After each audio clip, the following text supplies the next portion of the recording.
Nos últimos tempos, parece que a palavra startup virou o sinônimo da palavra empreender. Só que a gente empreende há séculos, né? Existem várias formas de você empreender, não só o modelo tradicional das startups. A gente criou esse episódio para tentar discutir um pouco desses aspectos, né, do que é o empreender e o que as startups podem trazer de interessante para que qualquer empreendedor, seja o modelo que ele queira seguir, possa trilhar. Bora lá? Ricardo, você já teve a experiência aí que você já compartilhou com a gente de empreender, né, com uma empresa de serviço mais tradicional e aí com a startup, né, com a Hamper, né? Se você tivesse que fazer uma terceira empreitada, você teria uma escolha entre uma dessas duas opções que você já trilhou? É uma pergunta bem interessante e eu acho que o cansaço com o modelo de negócios anterior pode enviesar um pouco a resposta, né, trabalhando um pouco mais isso. Quando eu tive a agência, tudo o que eu queria era ter uma startup.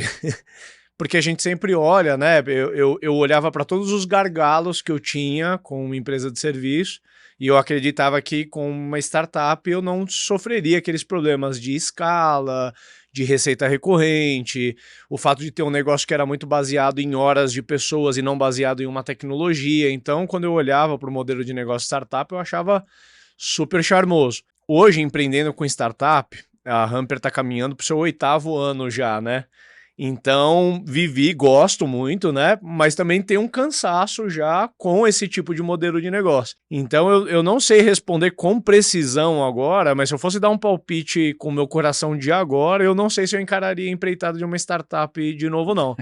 Talvez eu olharia para o modelo de negócio, vamos dizer assim, tradicional, mas já olhando para tangenciar os gargalos que eu comentei, porque eu acho que dá para construir negócios tradicionais ou negócios baseados em serviços altamente lucrativos e com componentes de escala, componentes de replicação, que eu acho que a gente pode até explorar aqui ao longo do episódio. Eu acho que a gente, né, tentando contextualizar um pouco o nosso episódio, né?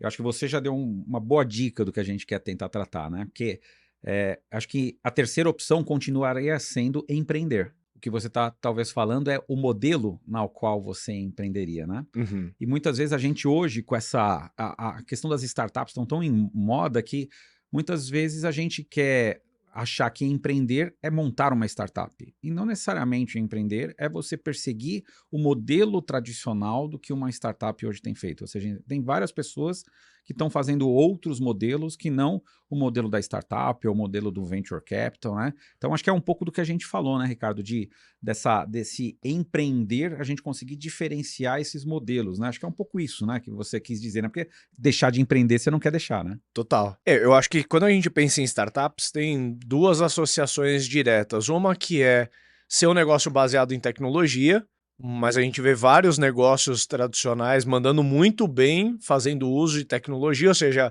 foi-se o tempo que tecnologia era algo mais restrito a uma startup. E o segundo é o modelo de financiamento que a gente vai, na maioria dos casos, associar diretamente startup à captação de investimento. E negócios tradicionais podem eventualmente alavancar, assim como uma startup pode não essencialmente captar dinheiro. Uhum. E a gente acaba também criando, às vezes, até algumas associações ruins e enviesadas. Como, por exemplo, não é legal empreender com startup, que graça tem se é um negócio que vai dar prejuízo a vida toda, né? Uhum. Então é um pouco de preconceito.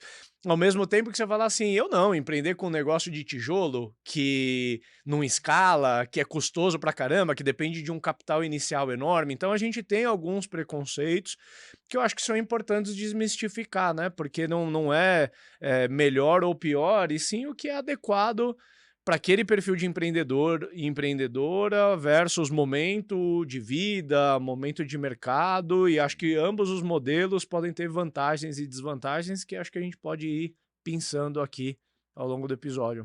Eu acho que essa é a questão, né? A gente não primeiro decide qual é o modelo que a gente quer seguir, mas respeitar um pouquinho o próprio conhecimento do empreendedor, o contexto onde ele está, o mercado que ele vai atuar, para que a empresa vai se prestar a fazer, porque aí, nesse momento, ele talvez consiga identificar quais são as melhores formas, né? É ir para o caminho da startup, do VC, é fazer dívida, Uhum. né? É investir com capital próprio, né? Eu acho que tem muita coisa aqui para a gente discutir e tentar tirar um pouquinho desse viés de que todo mundo que empreende tem que abrir uma startup, né? Não necessariamente precisa seguir esse mesmo modelo, né? Perfeito. Vamos então trabalhar aí para desmistificar um pouquinho e também distinguir, digamos assim, as duas jornadas, né? A jornada de um empreendimento mais tradicional e a jornada de um empreendimento mais digital aí que a gente conhece como startups. Bom, se você está nos ouvindo aqui, provavelmente já conhece o Startups and Downs. Se não conhece, não deixa de conferir. A gente tem mais de 100 episódios gravados.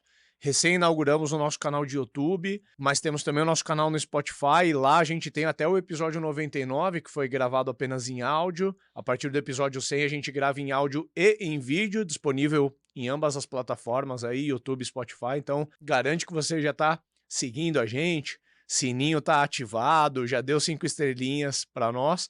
Não deixa de conferir o que a gente já tem no nosso feed. Certamente a gente já abordou algum assunto de algum desafio que você pode estar passando agora, ou que eventualmente você vai passar no futuro, ou que até você conhece alguém que está vivendo esse desafio. Portanto, não deixa de encaminhar o nosso programa para alguém que você conhece e que está nessa jornada empreendedora ou que pensa um dia em empreender, que certamente você vai estar ajudando essa pessoa também, além de ajudar o nosso programa aí a ganhar musculatura, a chegar em mais gente, incentivar que a gente continue produzindo esse tipo de conteúdo. E aí, caindo para dentro desse episódio, a gente decidiu fazer uma série, né, como de costume no Startups and Downs. Normalmente a gente gosta de pegar um tema e destrinchar ele do começo ao fim. Nem sempre é possível, né, como são temas densos e que dá para analisá-lo de vários ângulos diferentes. Normalmente a gente grava mais de um episódio em série para ficar mais organizadinho. A gente deve falar da jornada de um empreendimento, né? Passando pelos diferentes estágios, desde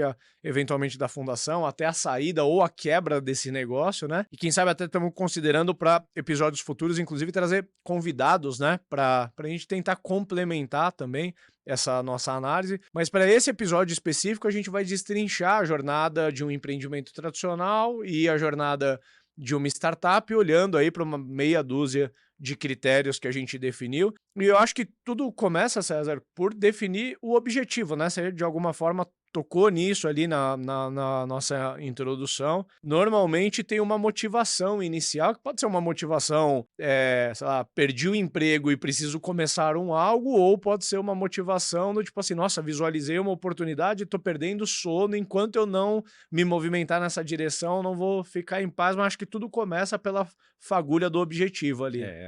O empreendedor, muitas vezes ele é arguido, ele é levado a virar um empreendedor, né? Ou seja, é uma questão, não é? Ele é como se fosse quase que uma questão de sobrevivência ou necessidade na qual ele se vê ali, né, se depara com a oportunidade de empreender. É uma mudança de emprego repentina, de repente querer trocar de área que está trabalhando, né? Ou um hobby que ele gosta e aí surgiu um problema e ele fala, cara, por que eu não invisto então nisso que eu gosto tanto para mudar minha carreira? Então muitas vezes vem de uma necessidade, vem de algo externo que te leva a você querer empreender. E aí, nesse momento, ou seja, até o objetivo que você tem com relação a esse empreendimento, ele é diferente quando você, de repente, está numa situação mais estável e você enxerga uma oportunidade, né? E a partir disso, você começa a construir um caminho para que esta oportunidade, né, seja viável, né?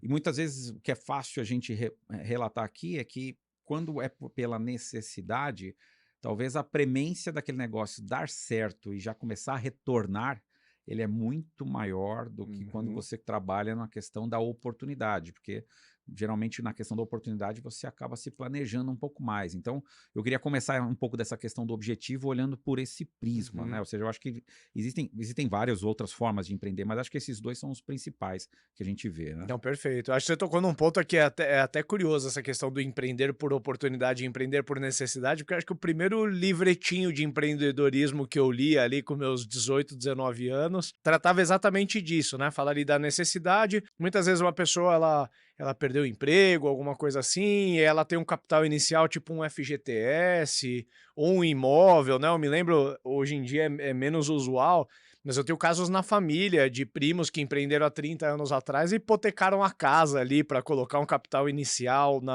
na empresa, né? Esse tipo de coisa é muito menos comum, mas caracteriza, na minha opinião, mais com esse perfil de empreender por necessidade. Tipo, eu preciso ter uma renda, né? O mercado talvez na minha área não está favorável, eu vou começar um negócio próprio aqui, que eventualmente pode dar certo ou não. Ou por oportunidade, eu vejo o meu caso na Hamper, por exemplo, poderia ser um exemplo disso, né? Eu estava já com uma agência, eu já tinha o meu próprio negócio, não era tudo aquilo que eu sonhei, mas ele já pagava minhas próprias contas há um bom tempo, era um negócio estável, mas eu vi uma oportunidade maior para mim, onde eu capitalizaria mais o meu conhecimento, capitalizaria mais os meus próximos anos e eventualmente teria uma chance de causar um impacto maior no mercado, na vida de outras pessoas, e então eu vejo esse caso como um caso de oportunidade. Mas eu acho que tem uma questão também, quando a gente fala de objetivo, que diz respeito à característica, digamos assim, da remuneração de quem empreendeu, qual que vai ser meio que o destino final. E a gente pode assumir aqui que uma empresa tradicional eventualmente vai ter ali o capital societário composto pelas pessoas que estão ali juntos na jornada e tudo mais, e que quando aquele negócio se tornar lucrativo, eventualmente aquelas pessoas vão dividir aquilo em formas de dividendo e vão construindo seu patrimônio, sua riqueza ao longo da jornada. Ao passo que a startup, normalmente, ela presume que ela vai começar com um capital inicial muito baixo, quando ela tiver evidências de tração, eventualmente ela pode trazer ou não um investidor, mas digamos que ela traga, e ali naquele momento, empreendedores e investidores estão assumindo uma jornada mais de médio e longo prazo, onde possivelmente quem está operando vai viver com um salário base ali, a gente já falou disso, visualizando uma liquidez futura, né? Então talvez o modelo de remuneração de quem empreende com startup aperta um pouco mais o cinto ao longo de alguns anos, visando conseguir dar uma porrada lá na frente, ao passo que um negócio tradicional pode vir trazendo liquidez para os empreendedores ao longo do caminho, né? É a questão dessa motivação, né? Acho que por trás da palavra objetivo tem muito da motivação do próprio empreendedor, né? Então, eu fui empreender por uma questão de necessidade, eu precisava pagar né, as minhas contas, então eu vou trabalhar para que aquilo rapidamente me dê o mínimo para eu me sustentar. Isso não quer dizer que quando eu passei dessa fase, eu não possa ter em mãos uma empresa que possa ser uma empresa de construção de tecnologia, uma construção de equity, né? E que seja uma empresa habilitada a receber investimentos. Mas a motivação que montou a empresa não foi para aquilo. Quando a gente olha do ponto de vista da startup, ela já é montada para que você corra atrás da grana, né? Você quer a grana lá do equity, você quer vender a empresa, seu sonho é vender a empresa, né? Enquanto o empreendedor, por necessidade, ele está querendo ali resolver um problema imediato ali, mais rápido, né? O empreendedor da startup, ele já tenta bolar aquilo para ficar rico, para ganhar uma grana, né? E aí mora um monte de frustração também, porque muitas vezes depois de um tempo essa empresa acaba virando uma empresa tradicional. Sim. Com os problemas de uma empresa tradicional. E muitas vezes os founders têm essa dificuldade de pivotar e falar, olha, agora isso daqui é uma empresa para dar resultado. Ele já se comprometeu com investidores e tal. Então, você tem esse objetivo, quando você coloca essa motivação inicial, ela diz muito do que vai ser o caminho da empresa, né? Ou seja, e o empreendedor que não for maleável para ir se adaptando às mudanças de cenário da empresa e ficar mais apaixonado pelo método que ele colocou lá no início, né? Pelo plano, mais do que para a jornada que ele está percorrendo, corre um risco de colocar tudo a perder, né? Sim. Isso é um ponto importante, né? Que a gente já deixar bem claro que esse primeiro ponto do objetivo, ele tende... Você não pode se apaixonar só pelo objetivo lá que você traçou no início, né? Porque a certeza que a gente vai ter é que vai mudar pra caramba, né? Sim.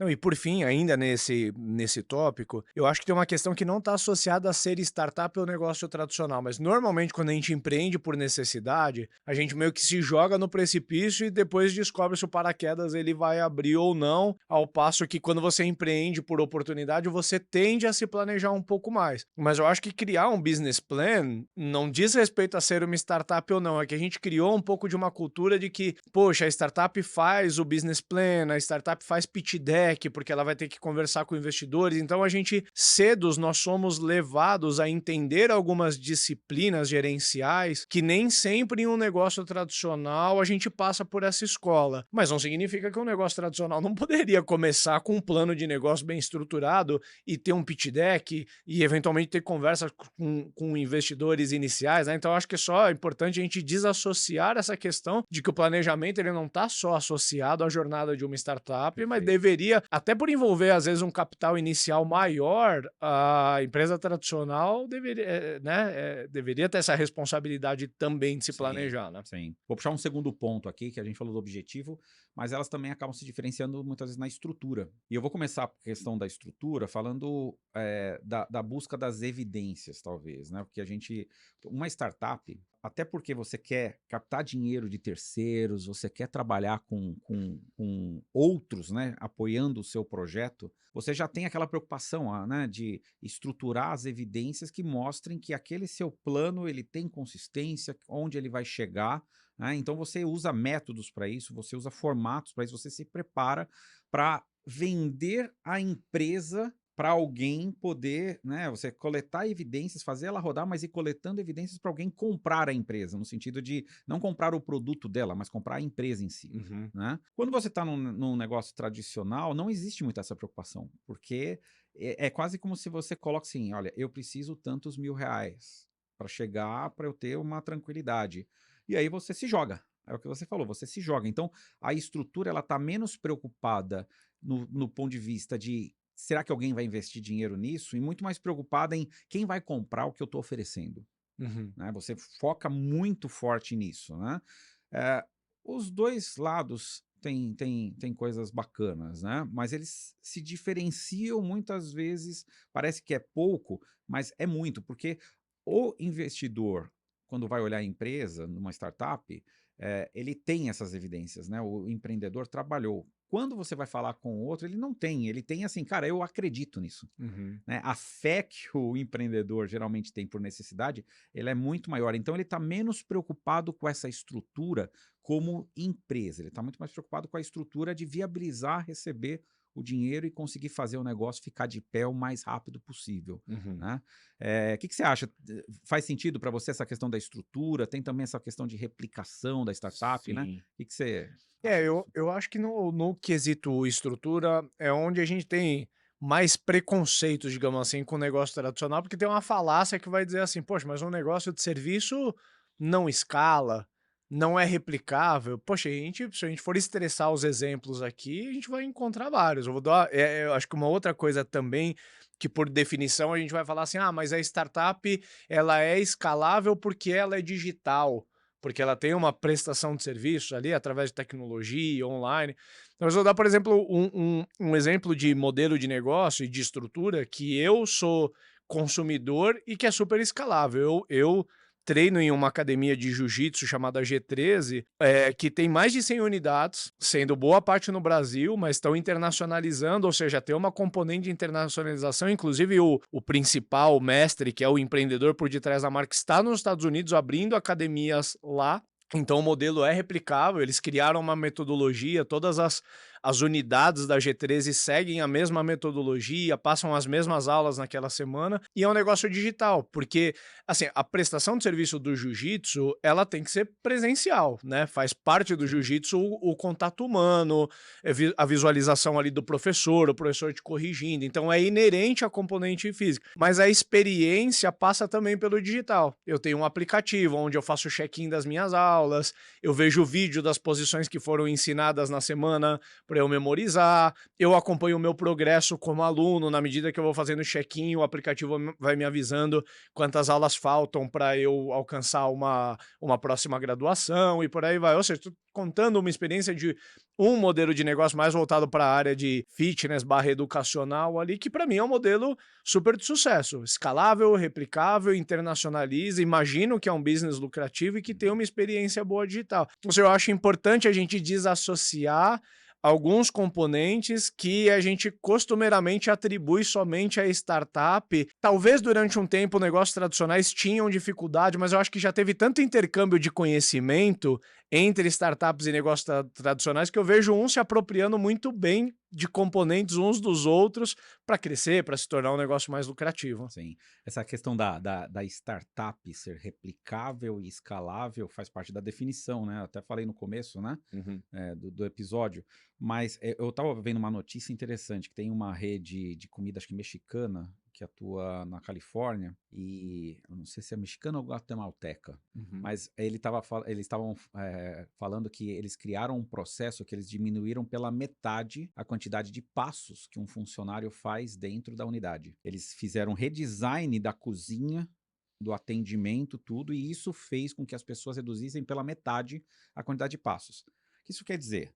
Cara, ele está melhorando a replicação do modelo dele, a escala do modelo dele, ele vai precisar de menos gente, ele vai poder abrir mais lojas, né? Ou seja, é um mercado tradicional. Sim. É um mercado tradicional, mas que usa métodos e tecnologias para que ele possa alcançar. Então, ele não é uma startup, já é uma empresa consolidada, tem mais de 100 unidades e tudo mais. Então, isso é importante, ou seja, a gente tem que comprar menos o modelo e a forma, né, e utilizar o que tem por de dentro desse modelo para o nosso negócio, né? Então, nessa questão da estrutura, tomar muito cuidado com isso, né? Como se assim, startups são empresas de base tecnológica. Ok, eu acho que a maioria é assim, né? Mas não quer dizer que uma empresa tradicional não possa usar a mesma base tecnológica para também replicar, crescer e fazer outras coisas, ou em determinados momentos ele nem vai usar, né? Ele vai chavear entre ser uma empresa mais escalável, ser uma empresa menos escalável, né? Ou seja,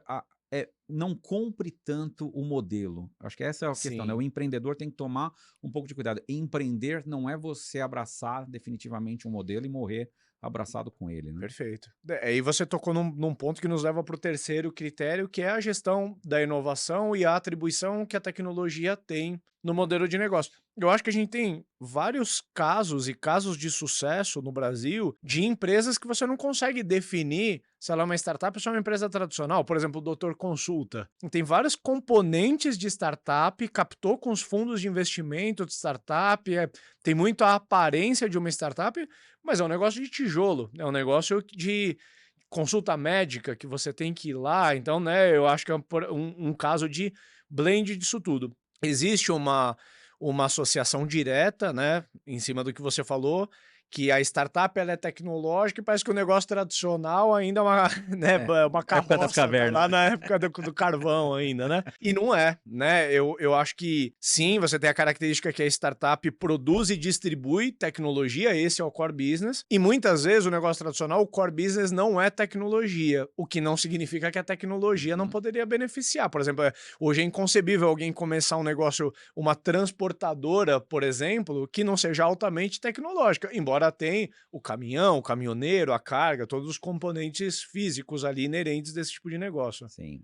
E eu acho que quando a gente você trouxe o tema, né, da gestão da empresa, né? Existem características, ou seja, a startup, o legal que a gente viveu esse movimento aí nos últimos, 15, 20 anos, né? É muito mais forte, muito mais livros falando sobre isso, métodos. As startups, elas já começam com playbooks, né? Então você já tem um playbook do que ela, né? Qual é o passo a passo que ele tem que fazer. Então já tem a questão muito clara da preocupação com a cultura, com um estabelecimento mínimo de governança, também de processos. Já existem modelos que talvez você tenha que testar, né? Ou seja, essa cultura do teste, né?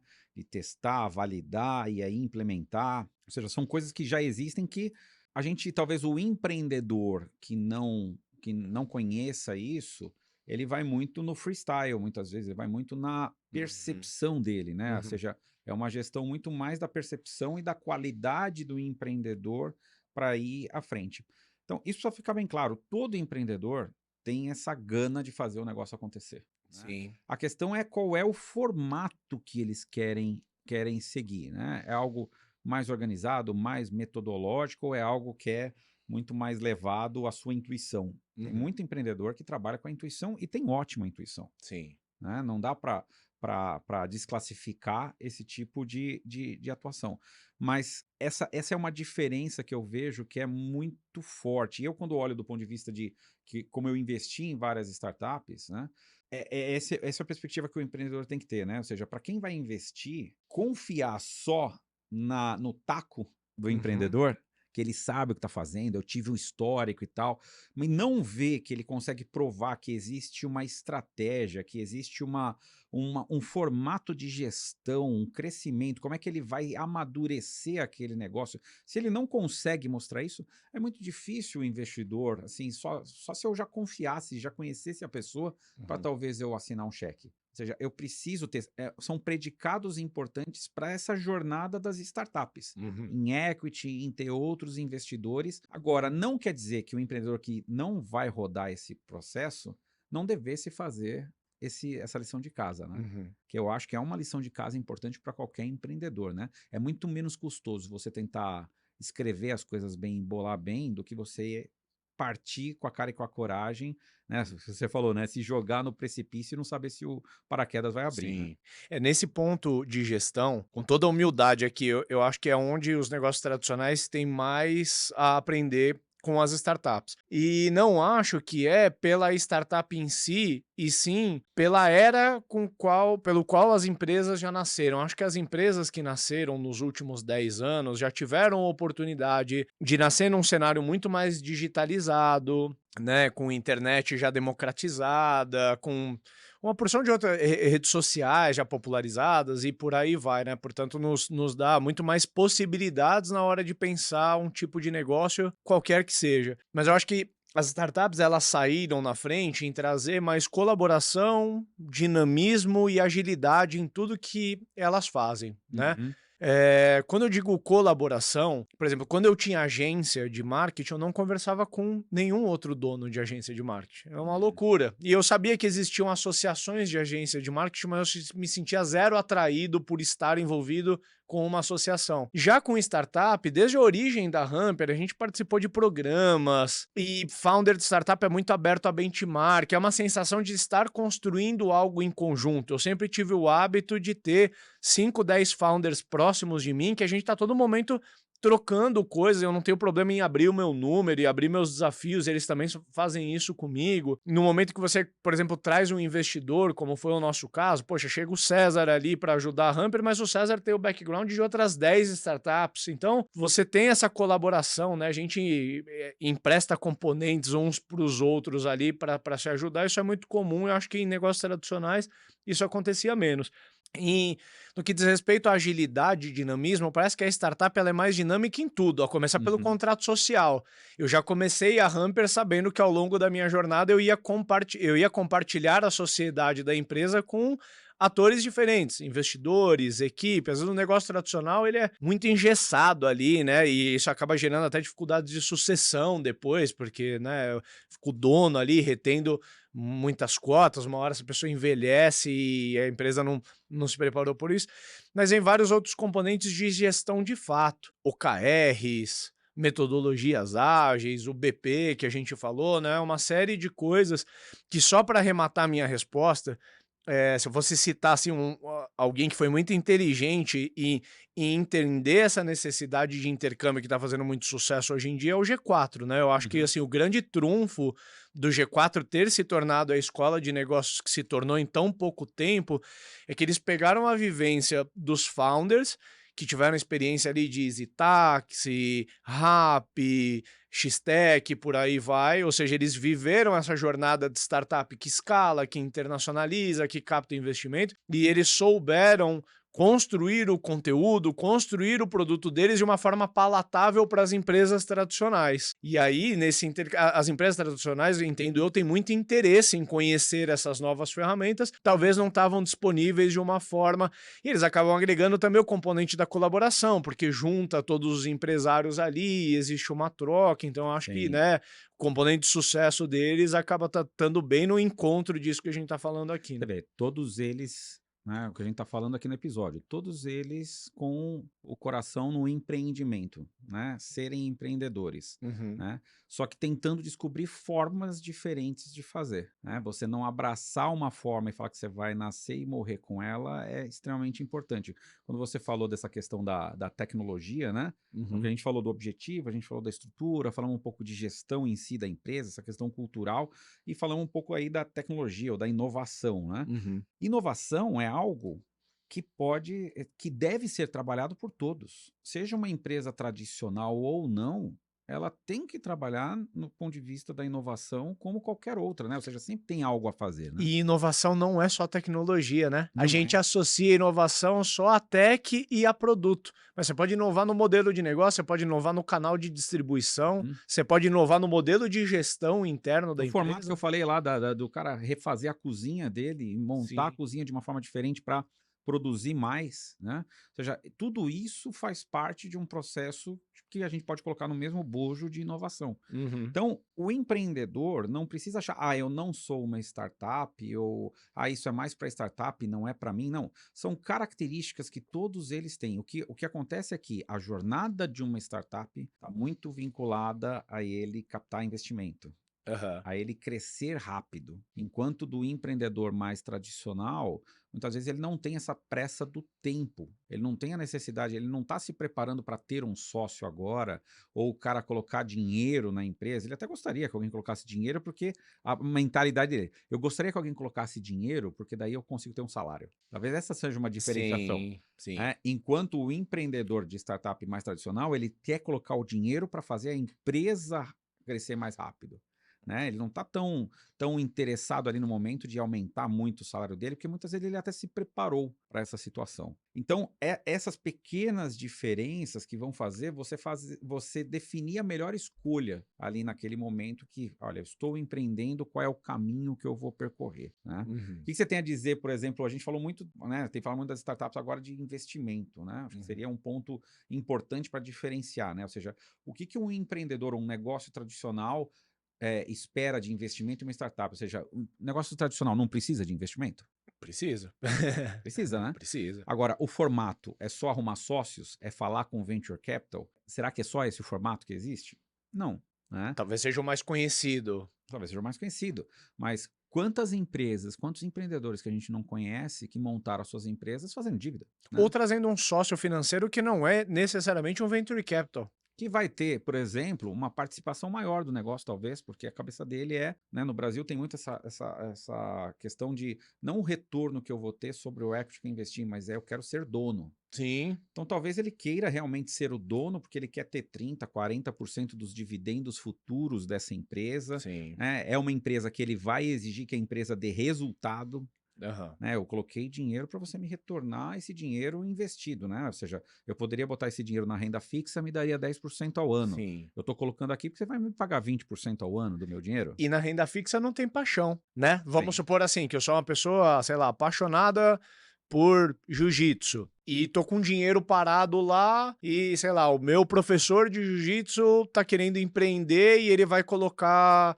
Ele não tem capital para entrar no negócio, mas ele tem a graduação que precisa e ele vai colocar o tempo dele, ou seja, ele vai ser um sócio operacional e eventualmente me convida, eu não vou ter tempo de entrar no negócio para dar aula também com ele, mas eu entro no negócio com capital, ou seja, eu compenso a minha participação, já que eu não vou trabalhar com tempo e quem vai operar o negócio é ele, eu compenso a minha parte com capital. E uma mão lava a outra, né? Porque ele precisaria de um capital inicial para viabilizar o negócio, eventualmente ele não tem e eu contribuo, né? Então, muitas sociedades e negócios tradicionais nascem assim, né? Um sócio financeiro, um sócio operador, ou mais pessoas, né? Nessa Sim. condição, e assim começa um negócio. E lógico que todas essas escolhas, né? E a gente trabalhou isso em vários episódios, principalmente lá na nossa parte aí dos primeiros episódios lá do podcast lá no Spotify. Tem um monte de episódio que essas decisões que a gente toma logo no começo, ou seja, vou trazer um sócio mais relevante, ela tem as suas consequências. Uhum. Então, se eu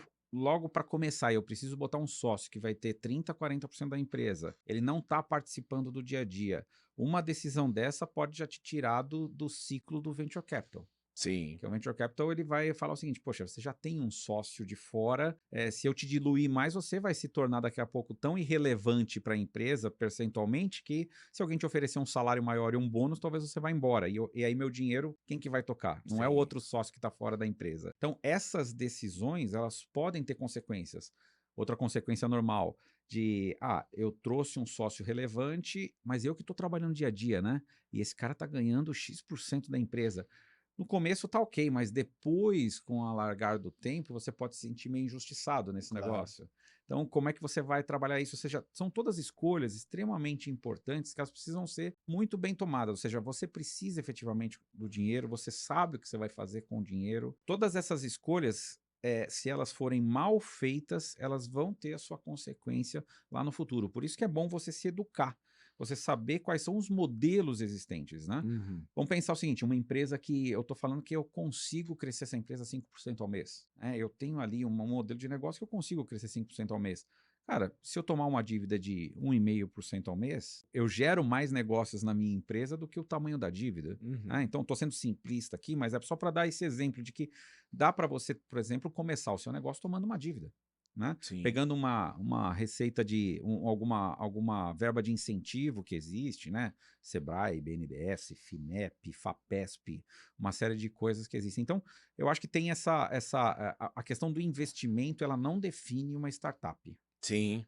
Ou seja, toda startup vai em busca de investimento, ponto. Mas a startup não é só o investimento. Sim. A startup é uma pancada de outras coisas que vêm para cá.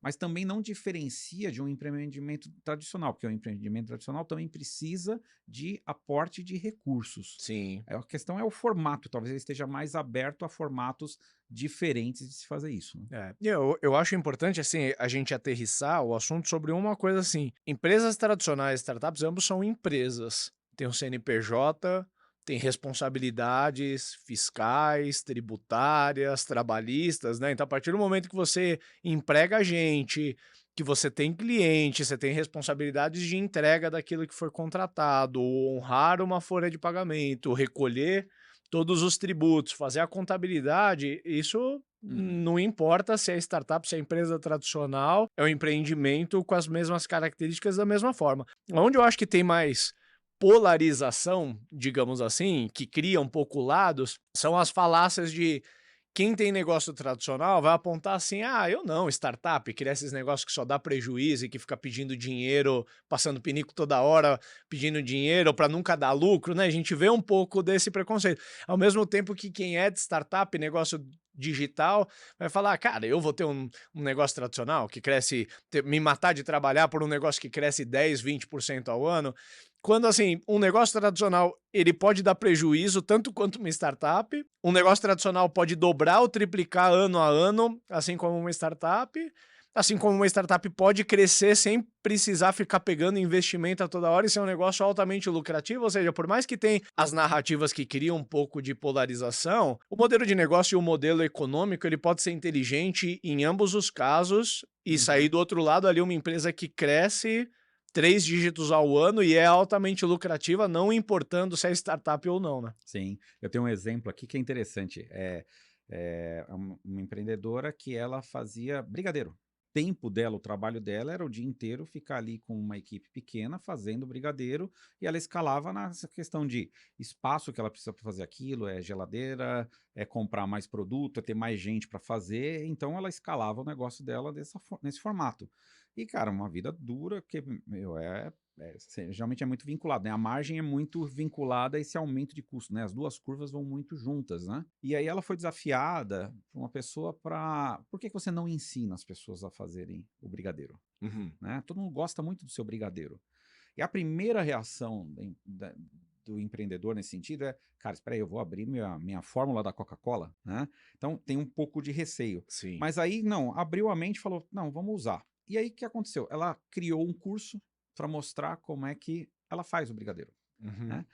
O que aconteceu? No final das contas, ela conseguiu vender muito curso, porque ela ensina outras pessoas a serem empreendedoras, E teve um efeito contrário, porque como ela se tornou uma autoridade nesse negócio, o brigadeiro dela ficou muito mais valorizado. Porque ela é uma autoridade que outros tentam fazer o brigadeiro como ela faz. Só que se você quiser o brigadeiro na fonte daquela influenciadora, você tem que comprar dela. Sim. Ela simplesmente fez o negócio assim, explodir. Deu uma diferença, ou seja, ela começou a ganhar muito mais dinheiro até ensinando do que só fazendo o brigadeiro. E depois ela conseguiu melhorar o preço do brigadeiro e tudo mais. Ou seja, você vê como trabalhar com processos de inovação, você saber onde que você vai investir seu tempo e recursos, ou seja, ela podia continuar investindo só em trazer gente, não sei o que, não, mas ela resolveu falar, cara, eu vou deixar de trazer um pouco de gente, não vou crescer tanto, mas vou investir numa nova linha de negócio. E o negócio que você vai ver, fazer brigadeiro é um negócio extremamente tradicional. E agora, mas ela é uma startup? Pergunta que vem, né? Mas essa empreendedora, ela é uma startup? Não, não é, porque ela não está buscando um modelo de negócio replicável, escalável e lucrativo para ter um investidor. Se ela colocar um investidor no negócio dela, talvez vai ser uma maldição para ela. Porque esse investidor vai querer o retorno sobre o capital numa velocidade, de um jeito que talvez ela não consiga entregar. E muitas vezes o dinheiro não vai fazer muita diferença nesse modelo de negócio. Não vai fazer a diferença. Então, é isso que o empreendedor tem que ter. Eu acho que essa é a principal mensagem que a gente está deixando. Ou seja, empreender não é ter uma startup. Ponto. Esquece isso. Alguns empreendimentos, eles têm o perfil de uma startup e alguns deles têm o perfil para ir para o venture capital, para o private equity, né? E isso que vem muito da frustração, né? Quando a gente vê as estatísticas, né? De quantas empresas chegam lá no final e dão um retorno para os fundos, porque muitas vezes elas não estão preparadas para essa jornada. Não quer dizer que não são excelentes negócios. Perfeito. Tem excelentes negócios, né? É só olhar a nossa bolsa. Nenhuma daquelas empresas, né, da nossa bolsa, principalmente do Brasil, né? São empresas, são startups. Talvez entrou conceito. 2 ou 3 Talvez aí muitas nos delas últimos usaram anos. até muitos conceitos lá no passado disso, mas elas não tinham a mesma metodologia e tudo mais. Ou seja, nós temos coisas que as startups trouxeram que são maravilhosas. Sim. E que todo empreendedor precisa aprender com aquilo. Mas você não precisa... Você pode capturar características das startups, mas não necessariamente precisa trilhar mesmo o trajeto que toda startup tem que fazer. Perfeito. E você também citou, né, nesse caso dessa pessoa que você conhece que empreendeu aí com brigadeiros, que abre quase que uma terceira indústria aqui que a gente não se preparou para falar dela, que são as empresas da era do conhecimento, né?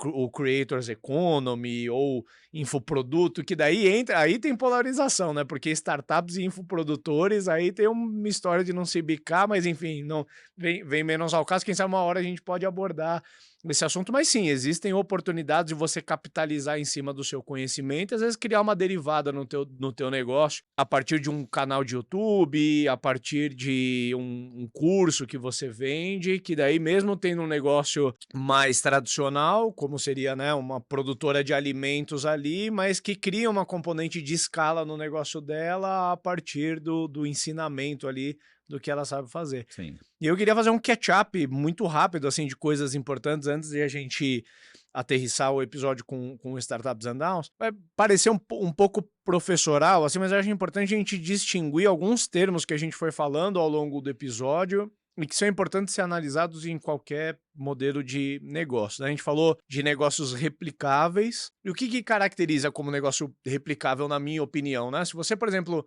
criou ali um restaurante, que seja uma empresa de serviço, uma academia, alguma coisa assim, que você identificou uma fórmula de sucesso que uma unidade deu certo e que eventualmente você poderia replicar, por isso a palavra replicabilidade, você poderia fazer de uma academia, 2, 3, 5, 10 academias. Eventualmente, nesse salto, você poderia depender de um capital externo, porque é muito difícil que uma unidade te dê lucratividade ao ponto de você abrir outras 10 de uma vez, então talvez para fazer isso, de ver casos como a Smart Fit, definitivamente não é uma startup, mas é um caso de sucesso de negócio altamente replicável, tanto que já está na casa talvez de milhares de unidades por aí. Depois você tem o que a gente chama de escalável, que muita gente associa apenas a empresas de base tecnológica, mas não é, né? Escala é, eventualmente, você tinha ali uma etapa da sua cadeia de valor, da sua cadeia de produção, que precisava ter muita gente para fazer, você descobriu ou um método ou uma tecnologia a partir de uma máquina, alguma coisa assim, que faz aquilo de uma forma muito mais escalável, né? E aí você encontrou uma componente de escala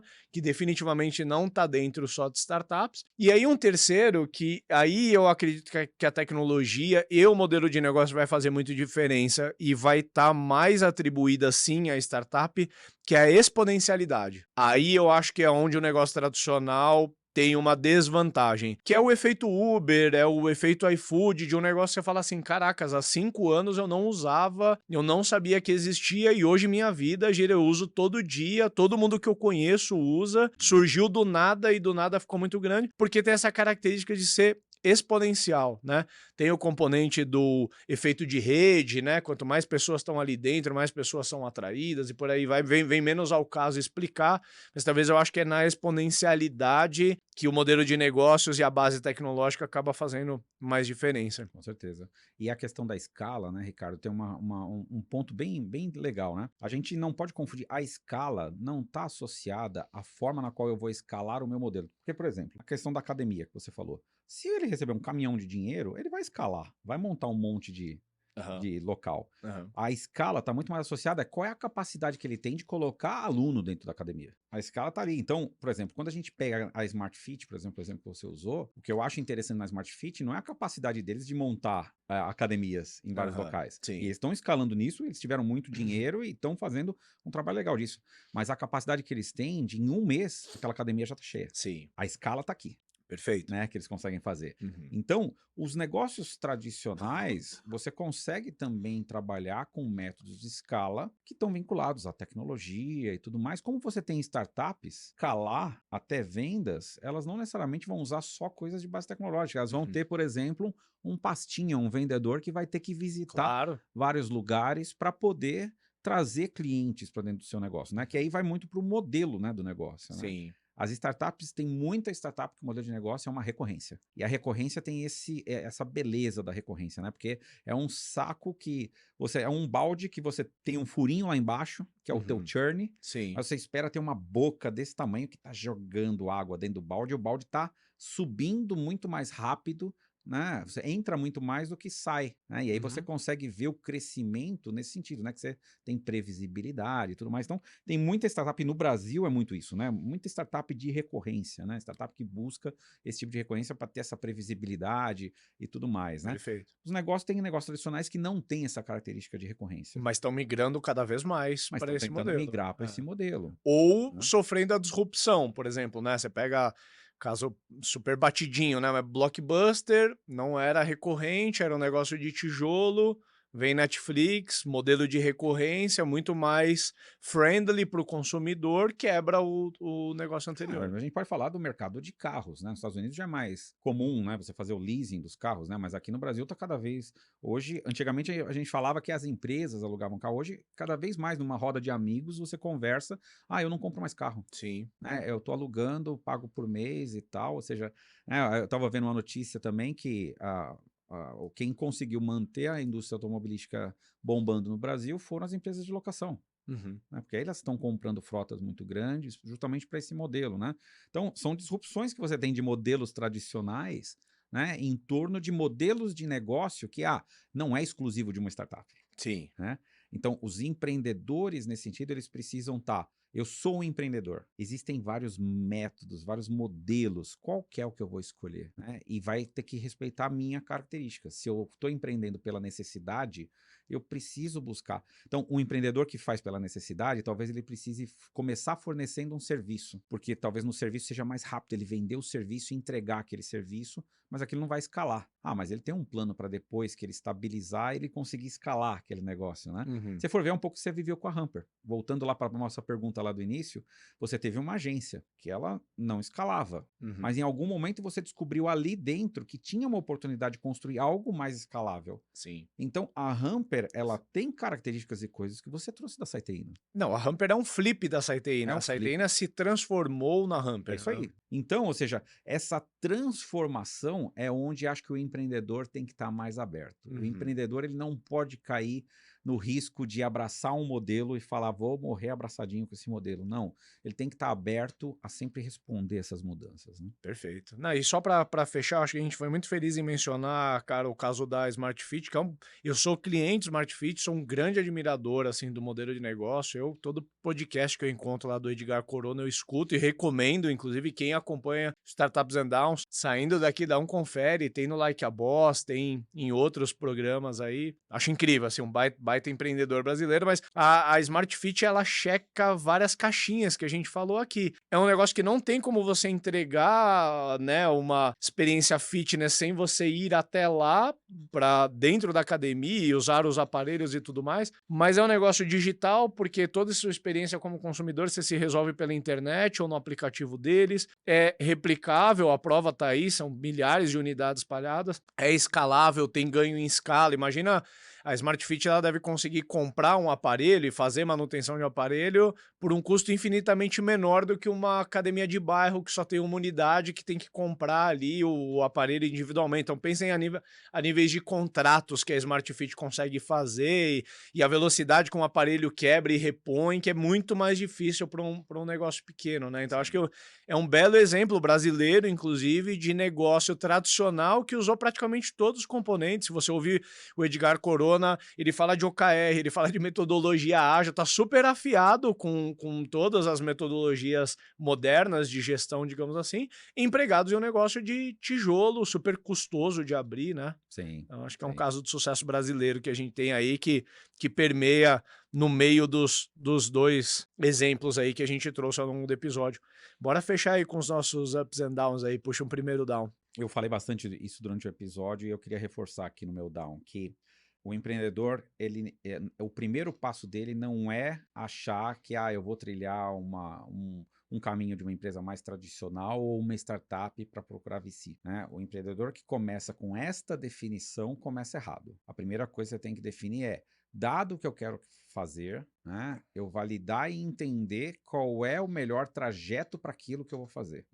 Né? Não se apaixonar ou não vender, né? Não se apaixonar pelas manchetes, né, de startups que faturaram milhões, bilhões, que conseguiram tantos milhões de investimento e tal, e falar, não, eu tenho que montar um negócio para essa linha aqui, porque eu quero ficar rico em tanto tempo, né? Cara, com muito cuidado com essa motivação, né? Ou seja, lembra que a sua motivação como empreendedor é resolver um problema que você vive, que você se acha competente aquilo, mas olhar este cenário e falar, cara, ele está mais formatado para ser uma startup ou um negócio mais tradicional, ou pegar características um pouco de ambas, né?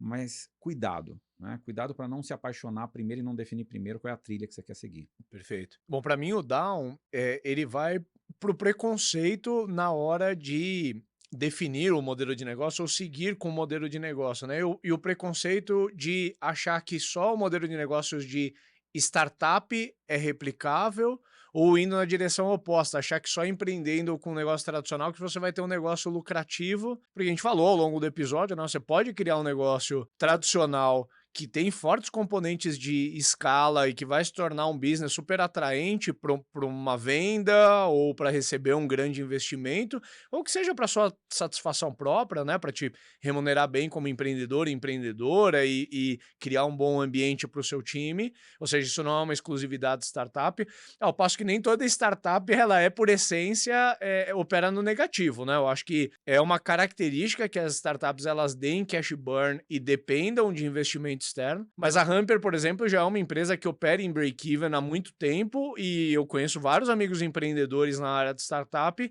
que têm negócios bem lucrativos também, que estão super bem, né? Então, acho que a gente tem que desviar desses preconceitos, aí fazendo coro com o que o César falou.